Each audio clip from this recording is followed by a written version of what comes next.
안녕하세요. 모티북입니다. 오늘 준비한 책은 한국경제신문에서 펴낸 오리지널스의 저자 애덤 그랜트가 말하는 다시 생각하기의 가치, Think Again 준비했습니다. 모르는 것을 아는 힘, Think Again. 지금부터 시작해 보도록 하겠습니다. 가만히 생각해보니 나는 지금까지 평화를 잘 지켜야 한다는 마음으로 살아왔던 것 같다. 어쩌면 중학교 때 친구들로부터 따돌림을 받았던 경험 때문인지도 모른다. 아니, 어쩌면 유전적인 영향 때문인지도 모르고 이혼한 부부의 어린 아들이라는 경험 때문인지도 모른다. 이유가 무엇이든 간에 심리학에서는 나의 이런 성향을 가리켜 친화성이라고 부른다. 이 성격적 특성은 전 세계에서 중요한 성격적 특성 가운데 하나이다. 친화적인 사람들은 나이스한 경향이 있다. 우호적이고 정중하고 캐나다인 같다. 내가 우선적으로 느끼는 충동은 아무리 사소한 갈등이라도 갈등은 무조건 회피하자는 것이다. 예를 들어 택시를 탔는데 에어컨 바람이 너무 세서 춥다고 치자. 이럴 때 나는 기사에게 에어컨을 꺼달라는 말을 하고 싶지만 쉽게 하지 못한다. 그래서 그냥 참고서 벌벌 떤다. 그러다 보면 어느새 이가 따닥따닥 부딪히는 소리가 들린다. 누가 내 발을 밟아도 오히려 내가 사과한다. 방해가 되어서 미안하다고 학생들이 내 강의를 평가할 때 가장 많이 하는 불만은 내가 멍청한 말들을 지나칠 정도로 인정해 준다는 것이다. 친화적이지 않은 사람은 비판적이고 부정적이며 호전적인 경향이 있다. 그리고 엔지니어나 변호사가 될 가능성이 상대적으로 높다. 이들도 갈등이 불편하긴 하지만 그 갈등이 이들에게 활력을 불어넣는다. 만일 당신이 매우 비판적인 사람이라면 아마도 당신은 우호적인 대화보다는 호전적인 대화에서 더 큰 행복을 느낄 것이다. 이런 성격적인 특성은 흔히 부당한 비난을 번다. 그러나 나는 픽사를 연구할 때 완전히 다른 관점을 가지고 작업에 임했다. 2000년에 픽사는 한참 잘 나갔다. 픽사의 여러 팀은 자기들의 첫 번째 블록버스터였던 1995년 작품 토이 스토리에서 컴퓨터를 사용해서 애니메이션을 다시 생각했고 그 뒤로도 두 개의 작품을 대대적으로 성공시켰다. 그러나 픽사의 창업자들은 이런 영광에 안주하려 하지 않았다. 그들은 판을 다시 흔들 목적으로 감독 브래드 버드를 새로 영입했다. 당시에 브래드는 막 데뷔 작품을 발표했을 때였고 이 작품은 좋은 평을 받았음에도 흥행은 저조했다. 그래서 브래드는 한층 크고 대담한 어떤 시도를 하고 싶어서 몸이 근질거리던 참이었다. 브래드가 자기 계획을 픽사의 담당자들 앞에서 발표했을 때 픽사의 기술 담당 책임자는 그 발상이 실현 불가능하다고 말했다. 브래드가 생각하는 것을 애니메이션으로 구현하려면 10년이라는 시간과 5억 달러의 돈이 필요할 것이라는 게 이유였다. 그러나 브래드는 포기하지 않았다. 그는 픽사에서 자신의 프로젝트를 지원해줄 최대의 부적응자들을 찾아 나섰다. 부적응자들이란 호전적이고 불만이 많으며 도무지 만족할 줄 모르는 사람들이었다. 이 사람들은 검은 양들로 불리기도 하고 해적들로 불리기도 했다. 브래드는 이 사람들을 한자리에 불러 모았다. 그러고는 그 누구도 자기들이 그 프로젝트를 성사시킬 것이라고 믿지 않을 것이라고 경고부터 했다. 하지만 그로부터 4년 뒤에 그의 팀은 픽사 역사상 가장 복잡한 영화를 개봉하는데 성공했을 뿐만 아니라 1분당 제작비를 한껏 낮추는 데도 성공했다. 이렇게 해서 탄생한 애니메이션 인크레더블은 전 세계에서 6억 3,100만 달러가 넘는 수익을 기록했으며 오스카상 장편 애니메이션상을 받았다. 그런데 브래드가 하지 않았던 일이 무엇인지 알아야 한다. 그는 자기 팀을 친화적인 사람들로 구성하지 않았다. 친화적인 사람들은 나를 지지하는 훌륭한 관계망을 형성한다. 이런 사람들은 나에게 격려와 응원을 아끼지 않는다. 그러나 다시 생각하기는 그것과는 다른 종류의 관계망에 의존한다. 바로 도전 네트워크이다. 이 관계망은 내가 바라보지 못하는 맹점을 지적하고 나의 약점을 극복할 수 있도록 도움을 줄 것이라 믿어도 되는 사람들의 집단이다. 이들의 역할은 내가 가진 전문성에 대해서 한층 겸손한 태도를 갖게 만들고 나의 지식을 의심하게 하며 새로운 가능성에 호기심을 가지도록 밀어붙임으로써 나의 다시 생각하기 사이클을 활성화하는 것이다. 도전 네트워크를 구성하는 이상적인 구성원은 친화적이지 않은 사람들이다. 이런 사람이라야 다른 사람들이 당연하게 여기는 관행에 의심을 품는 것을 두려워하지 않고 나를 다시 생각하도록 몰아붙이기 때문이다. 친화적이지 않은 사람들이 보다 더 자주 목소리를 높이고 업무 갈등 또한 한층 더 많이 유발한다는 사실은 이미 증거로 밝혀졌다. 이들은 의학 드라마 하우스의 의사나 영화 악마는 프라다를 입는다의 편집장 같은 인물이다. 그들은 우리가 별로 듣고 싶지 않지만 꼭 들어야 할 쓴소리를 하는 사람들이다. 친화적이지 않은 사람을 제어하는 일이 늘 쉽지만은 않다.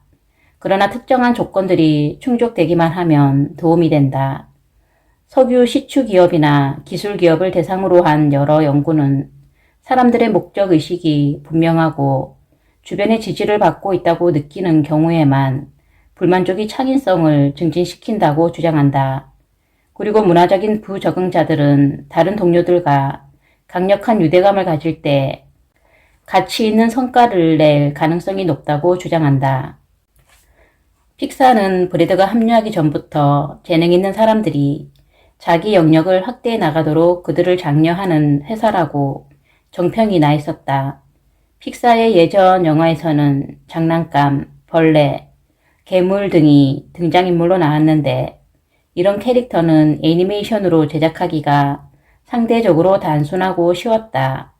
그런데 사람의 외양을 한 슈퍼히어로들로 애니메이션 영화를 만드는 일은 당시의 컴퓨터 애니메이션 역량으로는 힘들었기 때문에 기술 담당 팀들은 브래드의 인크레더블 프로젝트에 선뜻 달려들지 못하고 망설였다. 바로 이때 브래드는 도전 네트워크를 구성했다. 그는 업무 갈등을 강화하고 제작 과정을 다시 생각하기 위해서 해적들을 모아서 해적단을 구성했다. 브래드는 픽사 내부의 해적들을 모아놓고는 회사의 회계 담당자들이나 높은 사람들은 그들을 믿지 않을지 몰라도 자기는 그들을 믿는다고 말했다. 브래드는 그렇게 그들을 결집한 다음 그들이 가지고 있는 아이디어를 찾아내기 위해서 자기 길을 걸어갔다. 브래드는 나에게 이렇게 말했다.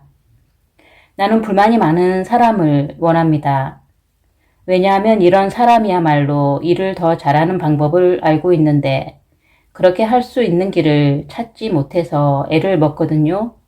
경주형 자동차가 도로를 질주해야지 차고에서 그저 헛바퀴만 돌리고 있다고 생각해 보세요. 그냥 차고 문을 열어주기만 하면 됩니다. 그러면 그 사람들은 어디가 되었든 그곳으로 나를 데려다 줍니다. 그 해적들이 솜씨를 발휘해서 돌파구를 찾아냈다. 값비싼 기술을 대신할 경제적인 대안을 마련했으며 어려운 문제를 해결할 쉬운 방법을 제시했다. 슈퍼히어로 가족을 애니메이션으로 구현해야 할 시점이 다가왔을 때 그들은 여러 근육이 함께 움직이는 복잡한 선들을 놓고 굳이 땀 흘려 고생하지 않았다. 단순한 타원의 형태들을 서로 겹치게 함으로써 복잡한 근육이 겹쳐지는 모습을 표현할 수 있음을 알아냈기 때문이다. 나는 브래드에게 그 해적들의 가치를 어떻게 알아보았느냐고 물었다. 그러자 그는 자기 역시 해적이기 때문이라고 대답했다. 브래드는 어린 시절에 친구들 집에 가서 저녁을 먹곤 했는데 그럴 때마다 학교에서 어땠는지 묻는 친구 부모들의 예의 바른 질문에 화들짝 놀랐다고 한다. 자기 집에서는 저녁 식사 시간이 전쟁터나 다름없었기 때문이었다. 그의 가족은 마음속에 있는 감정과 생각을 있는 그대로 드러내서 시끄럽게 떠들고 토론했다. 비록 호전적이긴 했지만 부레들은 이런 게 재밌었다. 그리고 바로 이런 감정을 첫 번째 꿈의 직장이었던 디즈니에서 마구 분출했다. 그는 이른 나이에서부터 디즈니의 노장 대가들로부터 지도와 훈련을 받았는데 이 대가들이 물러난 뒤에 그 자리를 새로 채운 사람들이 예전에 그 기준을 인정하지 않았고 그래서 브래드는 좌절감을 느꼈다. 브래드는 디즈니에서 애니메이션 경력을 시작한 지 몇 달 지나지 않아서 간부들을 비판하고 나섰다. 전통적인 방식의 프로젝트와 표준화된 작업만 한다는 게 비판의 이유였다. 그러자 그들은 입 다물고 시키는 일이나 열심히 하라고 했다. 브래들은 그렇게는 못하겠다고 했고 그들은 그를 해고했다. 지도자들이 업무 갈등으로부터 자기를 보호하는 모습을 나는 너무도 많이 봤다. 지도자는 권한이 생기면 쓴소리하는 사람을 멀리하고 아첨꾼의 말에만 귀를 기울인다. 그리고 정치인이 되어서 듣기 좋은 소리만 하는 사람들을 자기 주변에 둘러세운다. 그래서 아첨꾼의 유혹에 더 잘 넘어간다. 연구 결과에 따르면 기업의 성과가 저조할 때 아첨과 수능의 맛을 들인 CEO는 과도한 확신에 빠져든다. 그들은 기존의 전략적인 계획을 고수하면서 경로를 바꾸려 하지 않는다. 이렇게 되면 그들이 나아갈 방향은 이미 정해진다. 그들이 도달할 지점은 바로 실패이다. 사람들은 자기가 내리는 결론에 동의하는 사람보다 자기가 가진 생각에 문제를 제기하는 사람에게 더 많은 것을 배운다. 강력한 지도자는 자기를 비판하는 사람을 가까이 하며 그들의 목소리를 키워준다. 반면에 허약한 지도자는 자기를 비판하는 사람을 멀리하며 그들의 목소리를 죽여버린다. 이런 반응은 권력을 가진 사람에게 한정되지 않는다. 비록 우리가 바람직한 원칙을 가지고 있다고 하더라도 현실에서 우리는 도전 네트워크의 가치를 자주 무시해버린다. 어떤 실험에서 자기 파트너로부터 칭찬보다는 비판을 더 많이 들은 사람이 파트너를 다른 사람으로 바꿔달라고 요청하는 비율은 그렇지 않은 경우에 4배나 되었다. 온갖 다양한 직장에서 동일하게 나타난 결과인데 동료들로부터 거친 피드백을 받은 직원은 그 동료들을 회피하거나 자기 관계망에서 삭제하는 전형적인 반응을 보였다. 그리고 그 다음 해에 그 직원의 성과는 저조해졌다. 미국 국방부와 백악관에서는 어떤 정책이나 후보자를 저격하기 위해서 거칠기 짝이 없는 인물들이 구성원으로 활동하는 이름도 무시무시한 이른바 살인위원회를 가끔 열어서 업무 갈등을 강화한다. 구글의 문샷 공장인 구글X에는 제안들을 다시 생각하는 업무를 맡고 있는 신속평가팀이 있다.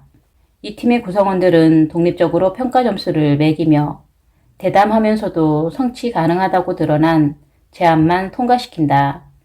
과학계에서 도전 네트워크는 흔히 동료 평가 과정의 시금석이 된다. 연구자는 논문을 익명으로 제출하고 각각의 전문가가 독립적으로 이 논문을 검토하는 과정이 이어지는데 나 역시도 이 평가 과정에서 물을 먹은 적이 있다. 절대로 잊지 못할 경험으로 남아있는데 당시 동료 평가 과정에서 참여했던 어떤 사람이 탈락의 쓴맛을 안겨주는 통지 속에 조언 하나를 보탰다. 애덤 그랜트의 저작을 다시 읽어보라는 조언이었다. 야, 내가 애덤 그랜트야. 나는 책을 집필할 때 나만의 도전 관계망을 미리 정리한다. 나는 생각이 정말 깊은 비판자들을 모은 다음에 그들에게 원고를 잘근잘근 씹어달라고 부탁한다. 나는 비판자들이 소중하게 여기는 가치들을 그들이 각자 가지고 있는 개성과 연결해서 생각하는 것이 중요하다는 사실을 진즉에 깨우쳤다. 즉, 나는 받는 사람이 아니라 주는 사람, 즉, 친화적이지 않은 사람을 찾고 있다는 뜻이다. 퉁명한 성격의 사람이야말로 흔히 최고의 비판자가 된다. 그들의 의도는 원고의 질을 높이는 것이지 자기 자아를 살찌우는 것이 아니다. 그들은 자기가 불안정하기 때문에 비판하는 게 아니다. 그들은 그 자체를 소중하게 여기기 때문에 호전적으로 도전한다. 그들은 사람들에게 거친 사랑을 나누어 준다. 어니스트 해밍웨이는 훌륭한 작가에서 가장 중요한 재능은 타고난 충격 완화, 오물 검출기이다 라고 말했다. 나의 도전 네트워크가 바로 나의 오물 검출기다. 나는 이것을 좋은 파이트 클럽이라고 생각한다. 논쟁을 피하는 것은 나쁜 태도이다는 가장 중요한 원칙이다. 당신이 마주하는 침묵은 당신의 견해가 가지는 가치와 정중한 의견 불일치를 소화할 수 있는 당신의 능력을 존중하지 않는 것이다. 브래드는 바로 이 원칙을 품고 살아간다. 그는 자신의 오랜 제작자인 존 워크와 전설적인 논쟁을 했다. 인크레더블을 만들 때였는데 두 사람은 등장인물의 세부적인 묘사 하나하나를 놓고 싸웠다. 머리카락도 예외가 아니었다. 아빠 슈퍼히어로의 대머리 선을 이마 어디까지 잡아야 할지 혹은 10대 딸의 머리카락이 얼마나 길고 찰랑거려야 할지를 놓고 싸웠다. 한 번은 브래드가 아기가 젤리처럼 끈적끈적한 물고기로 변신하는 장면을 바랬는데 존은 단호하게 반대했다. 애니메이션으로 구현하기가 너무 어렵다는 것이었다. 이것 때문에 제작 일정이 지체될 수도 있었다. 존은 브래드의 제안을 반대하면서 껄껄 웃으며 이렇게 말했다. 나는 자네가 결승선을 향해 나아갈 수 있도록 방향을 잡아주려는 것뿐이야. 함께 결승선을 무사히 잘 넘도록 나도 노력하고 있단 걸 알아줘. 그러자 브래드가 주먹을 휘두르며 이렇게 말했다. 나는 우리가 결승선을 1등으로 넘도록 노력하고 있단 말이야. 결국 존은 브래드를 설득했고 그 얘기는 없던 걸로 했다. 브래드는 나에게 이렇게 말했다. 나는 존과 함께 일하는 걸 무척 좋아합니다. 존은 나쁜 소식을 내 얼굴에 대고 직접 얘기하거든요. 우리 의견이 서로 갈리는 게 좋습니다. 의견 차이를 놓고 싸우는 것도 좋고요. 이런 과정을 거치면 한층 더 강력한 물건이 나오니까요. 이런 싸움 덕분에 브래드는 오스카상을 2번이나 받았고 더 나은 학습자가 되었으며 보다 나은 지도자가 되었다. 존은 끈적끈적한 아기 장면을 한사코 거부하지는 않았다. 그는 그저 브래드에게 잠시 한 걸음 멈추고 기다리라는 말을 했을 뿐이다. 그리고 14년 뒤에 인크레더블 2에서 그 아기 잭잭은 너구리와 싸움을 벌이면서 끈적끈적하게 변했다. 내 아이들이 보고 깔깔거리며 웃던 그 장면은 아마도 가장 만들기 어려운 장면이었을 것이다. 서로 다른 견해를 놓고 끝장 토론을 해서 결론을 내는 데는 단점이 도사리고 있으며 이 리스크는 반드시 제대로 관리해야 한다. 인크레더블에서 니콜 그린들이라는 신의 스타는 존과 브래드가 소통하는 모습을 한 발 떨어져서 지켜보고는 머리카락의 시뮬레이션을 관리했다. 니콜은 나중에 존과 함께 인크레더블2를 제작했는데 이때 그녀가 가지고 있던 걱정거리 가운데 하나는 존과 브래드라는 두 거장 사이에 있었던 그 엄청난 양의 논쟁이 자기 목소리를 높이는 일에 덜 적극적인, 그러니까 그런 일을 다소 불편하게 여기는 사람들의 목소리를 완전히 압도하지 않을까 하는 것이었다. 지위나 권력이 부족한 사람들은 정치적인 모드로 들어가서 자신의 불만을 억누른 채 보수를 가장 많이 받는 사람의 의견에 동조하는 현상이 일상적으로 일어난다. 때로는 해당 현장에서 살아남으려면 그렇게 하는 것 말고는 선택의 여지가 없다. 니콜은 이런 사람들이 남에게 인정받고 싶은 욕망 때문에 업무 갈등을 유발하는 행위를 애써 자제하지 않게 각자 다양한 아이디어를 내놓도록 그들을 자극하고 격려했다. 어떤 사람들은 전체가 모인 자리에서 자기 의견을 직접 말하기도 했고, 또 다른 사람들을 니콜을 따로 찾아가서 조언과 지지를 부탁하기도 했다. 비록 니콜은 해적이 아니었지만 어느 순간 자기 역시 자신의 의견과 다른 의견을 지지한다는 사실을 깨닫고는 캐릭터 설정이나 대사 구성을 놓고 브래드와 싸움을 벌이는 일을 점점 더 편하게 느꼈다. 브래드는 여전히 성질머리가 고약한 사람이에요. 역사에 발을 들여놓은 지 가장 오래된 사람이기도 하고요. 그러니 누구든 브래드 앞에서 반대 의견을 내놓을 때는 한바탕 뜨겁게 토론할 마음의 준비를 단단히 해야 합니다. 열띤 토론이라는 발상은 좋은 싸움이 어떻게 그리고 왜 일어나는지에 대한 중요한 의미를 담고 있다. 브래드가 동료 누군가에게 무언가를 주장하는 모습을 지켜보고 있으면 거기에서 빚어지는 긴장과 열기가 감정적인 차원이 아니라 지적인 차원임을 누구든 금방 알아차릴 수 있다. 브래드는 목소리 톤이 높고 거침이 없다.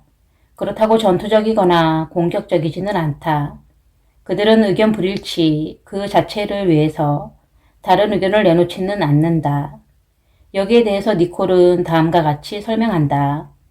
의견 불일치가 소란스럽게 이루어지든 정숙하게 이루어지든 기존의 관점과 다른 의견을 끈질기게 내야 합니다. 우리는 탁월함을 위해서, 즉 훌륭한 영화를 만든다는 공동의 목표를 위해서 모였으니까요. 그들 사이에서 진행되는 상호작용을 가까이에서 지켜보고 나니까 비로소 내 개성 가운데서 오랜 세월 동안 모순이라고 느꼈던 것의 실체가 무엇인지 마침내 온전하게 이해할 수 있었다. 어떻게 나는 상대방에게 매우 친화적인 태도를 보이면서 동시에 그 사람과 좋은 토론을 할 수 있었을까? 친화성이라는 것은 사람과 사람 사이 만남의 조화와 관련된 문제이지 인지적인 일치 차원의 문제가 아니다. 친화적이면서도 의견은 얼마든지 갈릴 수 있다. 비록 나는 다른 사람의 감정을 다치게 하는 것을 끔찍하게 싫어하긴 해도 그 사람이 가진 생각에 대해 문제를 지적하고 도전해야 할 때는 전혀 두려움을 느끼지 않는다.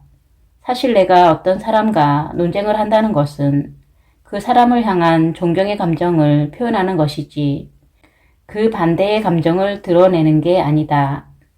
그 사람의 의견을 그만큼 소중하게 여기니까 반박을 한다는 뜻이다. 만일 그 의견이 나에게 중요하지 않다면 굳이 반박하거나 입씨름을 할 필요도 없다. 내가 어떤 사람과 토론하면서 그 사람의 잘못을 입증하고 내 잘못을 입증받는 게 즐거울 때 그 사람과 나의 토론 궁합이 잘 맞음을 나는 알아차린다. 친화적인 사람이라고 해서 늘 갈등을 회피하지는 않는다. 이런 사람들은 자기 주변 사람들에게 자기를 잘 맞춘다. 그들이 설정하고 있는 기준이나 규범에 자기를 맞춘다는 뜻이다. 내가 즐겨 인용하는 실험이 있는데 나의 동료 제니퍼 채트먼과 시걸 바르 세이드가 했던 실험이다. 친화적인 사람들이 협력적인 분위기의 팀에 소속되어 있을 때는 그렇지 않은 사람들에 비해서 상당히 높은 수준으로 협조적이었다. 그런데 이들이 경쟁적인 분위기의 팀에 배치되면 이들도 친화적이지 않은 다른 구성원들과 마찬가지로 친화적이지 않게 행동했다. 조니 브래드와 함께 일하면서 그로부터 영향받은 점이 바로 이런 것이었다. 조는 갈등을 회피하는 성향이다. 식당에서 종업원이 엉뚱한 요리를 가져와도 아무 말 하지 않고 그냥 먹는 사람이다. 그는 이렇게 말했다. 하지만 나 자신의 문제가 아니라 보다 더 중요한 어떤 문제와 관련될 때는 내 목소리를 분명하고도 크게 내야 합니다. 이곳은 일종의 의무다라는 생각이 듭니다. 그러면 밤을 꼬박 새우면서까지 싸우죠. 그러다 그 문제가 해결되면 새벽 5시라도 맥주 한잔 하러 나가고요. 이런 적응성은 라이트 형제에게서도 볼 수 있다. 오빌은 형 윌버 덕분에 저절로 도전 네트워크를 가지고 있었다. 윌버는 친화적이지 않은 성격으로 유명했다. 그는 누가 아무리 뭐라고 해도 끄떡하지 않았으며 누군가 자기 의견과 다른 의견을 내면 그 자리에서 묵살해버리는 습관을 가지고 있었다. 이에 비해 오빌은 예의 바르고 쾌활하며 비판에 민감했다. 그러나 이런 특성은 윌버와 함께 있을 때는 흔적도 없이 사라졌다. 윌버도 오빌은 참 좋은 싸움꾼이다 라고 말했다. 어느 날 밤 잠을 이루지 못하던 오빌이 방향타를 고정된 방식이 아니라 움직일 수 있도록 만들면 어떨까 하는 아이디어를 떠올렸다. 다음날 아침 식탁에서 오빌은 이 아이디어를 윌버에게 설명할 준비를 하면서 다른 동료 한 명에게 눈을 찡긋했다. 윌버가 곧바로 도전 모드로 들어가서 자기 아이디어를 뭉개버릴 테니 지켜보라는 뜻이었다. 그런데 놀랍게도 윌버는 그 아이디어의 가능성을 곧바로 알아버렸다. 그리고 그것은 두 사람이 거둔 중요한 발견 가운데 하나가 되었다. 친화적이지 않은 사람은 우리에게 다시 생각하도록 밀어붙이는 데 그치지 않고 친화적인 사람이 편안한 마음으로 어떤 주장을 하도록 만들기도 한다. 우리의 퉁명스러운 동료들은 갈등을 피해서 도망치지 않고 직접적으로 갈등에 맞선다. 그들은 한바탕 드자비가 얼마든지 가능함을 몸소 확인시킴으로써 다른 사람들이 따를 기준을 새로 설정한다. 그러나 만일 조심하지 않으면 작은 실랑이가 커다란 싸움으로 변경될 수 있다. 그렇다면 우리는 이런 나쁜 결과를 어떻게 피할 수 있을까? 업무 갈등과 관련된 중요한 문제는 흔히 관계 갈등으로 확대된다. 추수감사절 칠면조 요리에 얼마나 많은 양념을 할 것인지를 두고 의견이 갈리다가 정확하게 1분 안에 너한테서 나쁜 냄새가 나 라고 고함을 지르는 당신의 모습을 보게 될 것이다. 라이트 형제는 평생을 함께하면서 상대방이 민감하게 반응하는 것이 무엇인지 잘 알고 있었다. 하지만 그렇다고 해서 두 사람이 늘 차분한 마음을 유지했다는 뜻은 아니다. 이륙 이전에 마지막으로 넘어야 할 과제는 정말 까다로운 문제였던 프로펠러 설계였다. 그들은 자기들이 만든 비행기가 프로펠러 하나로는 날지 못할 것임을 알았다. 하지만 그렇다고 해서 올바른 대안이 있는 것도 아니었다. 이런저런 시도를 하면서 두 사람이 한 번에 몇 시간씩 주장을 주고받곤 했다. 그러다가 목소리가 높아지기도 했다. 이런 상태가 여러 달째 계속되면서 한 사람이 자기가 제안하는 방식의 장점을 설교하고 다시 다른 사람이 똑같이 설교하고 지적했다. 나중에는 여동생이 참다 못해 두 오빠가 계속 그렇게 싸우면 자기가 집을 나가버리겠다고 위협했다. 그러나 두 사람은 계속 그렇게 토론을 이어갔고 마침내 어느 날 밤에 두 사람 인생에서 가장 큰 목소리로 싸움을 벌이는 일이 일어났다. 그런데 이상하게도 다음날 아침에 두 사람은 아무 일도 없었다는 듯이 사이좋게 가게에 출근했다. 그리고는 프로펠러 논쟁을 다시 이어갔다. 하지만 이번에는 고함을 지르지 않았다. 그리고 얼마 뒤에 두 사람 모두 자신이 설정했던 과정들을 다시 생각하면서 무엇을 난간 돌파의 타겟책으로 삼을 수 있을지 고민에 고민을 거듭했다. 라이트 형제는 관계 갈등 없이 격렬한 업무 갈등을 조장하는 데는 대가들이었다. 두 사람의 목소리가 높아진 것은 상대방에 대한 적대감이 커진 게 아니라 집중력이 높아졌기 때문이었다. 아닌 게 아니라 두 사람 희하에 있던 정비공도 깜짝 놀라서 이렇게 말했다. 두 사람이 진짜로 미쳤다고는 생각하지 않습니다. 그렇지만 엄청나게 뜨거워진 건 분명하죠. 한 연구 결과에 따르면 어떤 분쟁을 의견 불일치가 아닌 토론으로 규정하는 것만으로 자기가 동의하지 않은 의견을 충분히 고려해서 마음을 바꿀 수는 있다는 신호로 상대방이 받아들이며 따라서 상대방이 더 많은 정보를 제공하도록 동기를 부여한다. 의견 불일치는 개인적인 것이며 잠재적으로 적대적이기까지 하다. 어떤 토론이든 토론을 할 때면 우리는 감정이 아니라 개념이나 아이디어를 놓고 다툴 것이라고 기대한다. 우리 토론할까? 라고 물음으로써 의견 불일치에 접근하는 것은 전도사나 검사가 아니라 과학자처럼 생각하고 싶으며 상대방도 그런 식으로 생각하길 바란다는 메시지를 보내는 셈이다. 라이트 형제는 의견 불일치를 생산적이고 유쾌한 것으로 여기는 가족 문화에서 성장했다. 그러나 다른 사람과 의견 대립으로 논박을 벌일 때는 자기 행동을 재설정하기 위해 특별히 애를 써야만 했다. 솔직한 주장은 그저 상대방의 눈에 들어있는 둘보와 티끌을 서로 빼주어서 두 사람 모두 밝은 눈으로 대상을 선명하게 바라볼 수 있게 하는 과정일 뿐이지 않겠는가.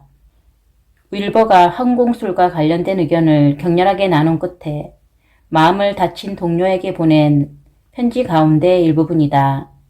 이처럼 윌버는 자기의 주장과 토론이 개인적인 감정 차원이 아님을 강조했다. 그는 자신의 주장이 자신의 생각을 검증하고 다듬는 기회라고 보았다. 라이트 형제는 프로펠러를 놓고 논박을 벌일 때 사람들이 흔히 하는 실수를 저질렀다. 두 사람 모두 자기가 옳고 상대방이 틀린 이유만 열심히 설교한 것이다. 이유를 놓고 논박을 벌일 때는 자기 의견에 감정적으로 애착되어서 상대방 의견을 묵살하는 경우가 있다. 그렇지만 방법을 놓고 논박을 벌이면 보다 나은 싸움을 펼칠 가능성이 더욱 높아진다. 심리학자들은 많은 사람이 자기가 실제로 아는 것보다 훨씬 더 많이 안다고 믿는 착각, 즉 설명 깊이에 착각에 빠진다는 사실을 발견했다. 다음날 아침에 두 사람은 프로펠러 문제에 전혀 다른 방식으로 접근했다. 오빌이 먼저 가게에 출근해서 정비공에게 자기 생각이 틀렸고 윌버가 주장하는 방식으로 설계하는 게 맞다고 말했다. 그런데 윌버가 출근해서 자기 생각이 틀렸고 오빌의 생각이 맞을지도 모른다고 말했다. 두 사람은 과학자 모드로 들어가면서 서로 다른 해결책이 성공하거나 실패하는 이유가 아니라 그 해결책들이 어떻게 작동하는지에 초점을 맞추었다. 그리고 마침내 두 사람은 각자의 접근법이 안고 있던 문제를 포착했으며 둘 다 틀렸음을 깨달았다. 여기에 대해서 오빌은 우리는 그 문제에 대한 우리만의 이론 하나를 만들었다. 그리고 곧 지금까지의 프로펠러는 모두 틀렸다는 사실을 발견했다 라고 썼다. 그는 자기들의 새로운 설계는 모두 맞았다며 환호했다.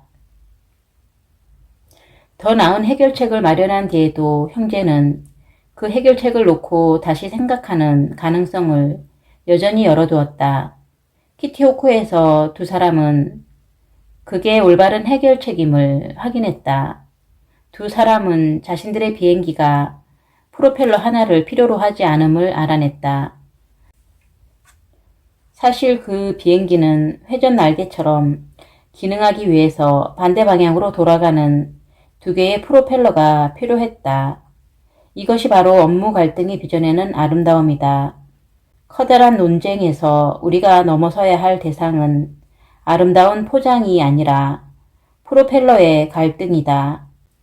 두 개의 프로펠러를 서로 다른 방향으로 회전시킴으로써 우리의 생각은 땅으로 곤두박질 치지 않고 하늘로 날아오른다.